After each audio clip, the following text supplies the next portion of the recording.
What's up, Mets fans? Welcome back to Talking Mets and Rob. How is everybody doing? Before I get started talking about the arbitration exchange deadline today that can affect the Mets and Pete Alonso, don't forget, guys, if you enjoyed this video, hit on that like button. If you enjoy my content, want to see more, want to get notified when I post my videos and when I go live, you guys know what to do. Hit on that subscribe button, everybody. All right, guys. So today is the arbitration exchange deadline where both parties, the team and the players' representatives, exchange numbers, and they could agree or disagree, and it will take time to figure out those numbers. But Pete Alonso is expected to make between $21.5 and $22 million.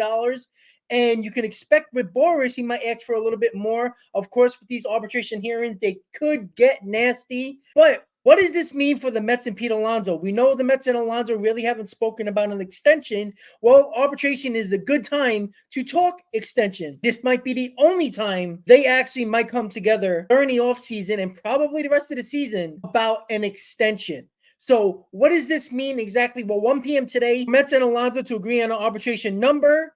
Again, this is just numbers getting exchanged back and forth to each other. The deadline was moved up to today at 1 p.m. when it was supposed to be tomorrow at 8 p.m. For whatever reason, the Players Union and Major League Baseball decided today at 1 p.m. was going to be the day. Again, this is not the end-all, be-all, but if they don't agree on a number, that is when it comes down to an arbitration hearing, which can get nasty, right? You know, the team can tell you why you don't deserve this number, and the player's going to say why I deserve this number or more, and it can get nasty back and forth. We really don't want that as Met fans, to have Stearns and company and Pete Alonso and Boris, especially with Boris, to get on anybody's bad side in this situation.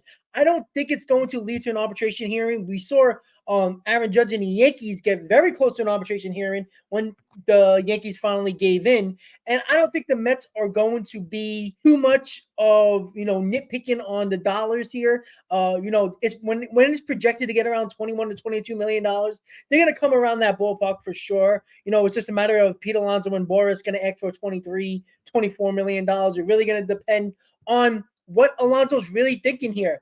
And if all indications that both sides haven't come to talks about an extension, the arbitration figures that are going to be thrown about between both parties is going to give them an opportunity to talk extension, see where Pete Alonso is with a number, which they probably have an idea. You also want to have an idea with Stearns as well, considering the fact that he is new to this organization. He's got to sit down with Boris, got to sit down with Alonso, and this gives him the ample opportunity to talk about an extension. Will it happen? I don't know. I don't know if the Mets are going to really come closer to the number that Pete Alonso and Boris are looking for at this juncture. And I don't think the Mets are willing to go above the crazy threshold or number that I think Pete Alonso wants. I think Pete Alonso, you don't hire Boris to get a $200 million contract when you were probably looking or probably expected to get between $190 and $200 million, a little bit more than Freddie Freeman and Olsen. And now you hire Boris, you're looking between $250 and $300. Again, we can all speculate and all have our opinions of what Pete Alonso is worth in years, in amounts of money. Again, he is not the best first baseman in baseball. He is probably third best, probably the best power hitter amongst the first baseman. But usually when you look at a contract, you usually got to look at the specs of other contracts that are in the same position. In this case, it's Olsen and Freeman. And as an overall player, Pete Alonso's 3 on that list. Let's be honest. But that doesn't mean that Pete Alonso doesn't deserve a massive contract. It's just a matter of, I don't know if the Mets are going to be willing in an extension part of these talks to go 8 or 9 years. Now, when Pete Alonso becomes a free agent and they get put into a corner, yeah, they'll probably do 8, 9, 10 years, just like they did with Brandon Nimmo. I don't think they were comfortable giving Brandon Nimmo 8 years, but when a team came up and showed that they were willing to go very close to what Nimmo wanted, that's when the Mets jumped in. And I think that's what's going to happen with the Mets and Pete Alonso. I think the Mets are going to give a fair offer, an offer that they believe is team friendly, which, let's be honest, extensions are usually not made when it's 100% towards the player's favor. Let's be honest about that. Extensions happen when a team thinks that they're getting somewhat of a discount. And that's where you have to look in this situation. Is Pete Alonso willing to come down on his number a little bit? The Mets and Pete Alonso can meet in the middle here on an extension. I think the Mets will be willing to go 8 years in a pinch. But I think they're offering 7 years, around probably 200 to 220, around that mark. Again, I don't think Pete Alonso's going to take that extension. I think he's looking for 8-9 years, around 250 to 300. And I think that's where the problem lies. The fact of the matter is, the Mets don't have to overpay when they don't have to. He is under contract for this year, around $21 to $22 million, depending on the arbitration number. We have to realize that teams don't make extensions unless they're going to get somewhat of a discount. Look around the league.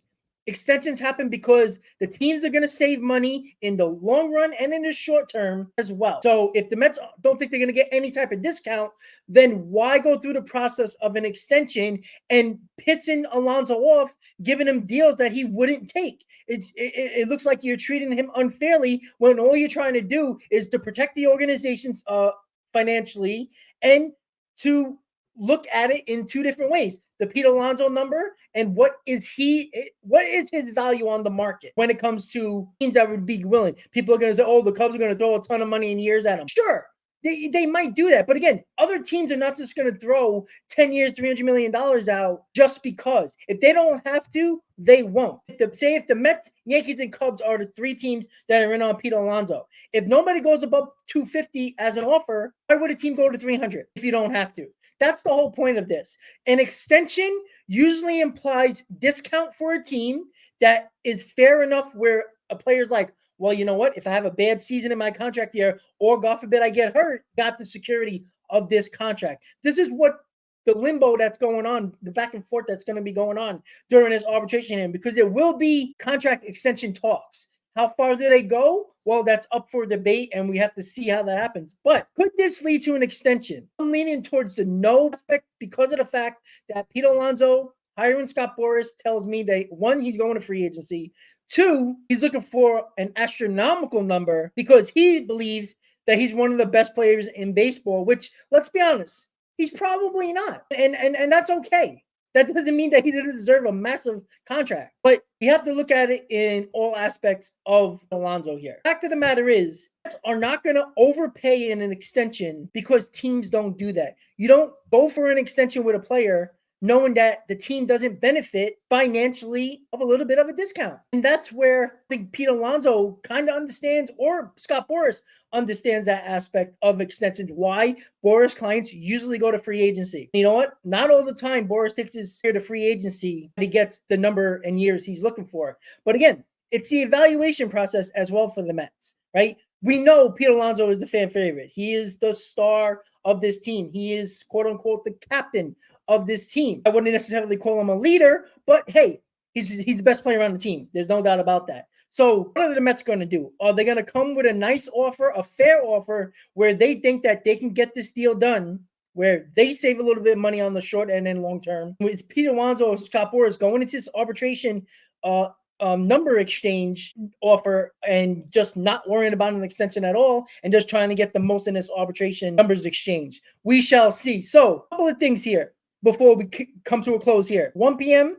deadline for both parties to exchange numbers and total salary for the 1 year. And that ends at 1 p.m. The details are going to start coming out probably over the next couple of hours.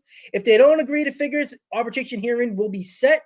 What this entails right here is that both sides have to communicate. And when there's two sides communicating close to a contract year and an arbitration, sometimes, most times, with players like Pete Alonso, extensions are talked about. And we just hope as Met fans that both sides can come to an agreement here so we can put this part aside and worry about the 2024 season and what the season is going to look like as the year goes on, right?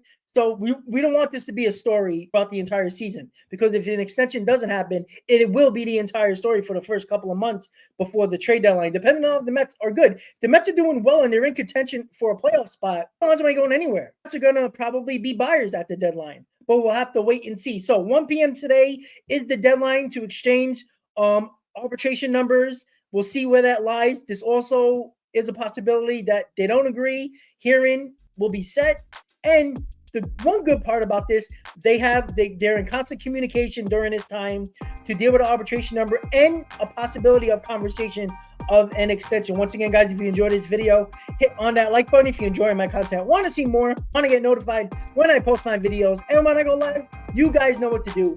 Hit on that subscribe button, everybody. Let me know in the comments, guys, are you concerned Pete Alonso might not be a New York Met in 2025? I'm not on board with that yet. I still think the Mets aren't stupid enough to just let Pete Alonso go. All the trade talks, all the conversations that he's leaving, he would rather be a Yankee or a Cub, according to Salicard or a WFAN. Don't believe all that nonsense until we really get an idea what these numbers officially are. If there's no issue in this hearing, in this scheduled arbitration numbers going back and forth, if there's not an issue and it's smooth sailing through this arbitration process, then they're on better terms than everybody's trained out there in the media. We'll see how that is. So once again, guys, I want to thank you for watching. And as always, Met fans, let's go Mets.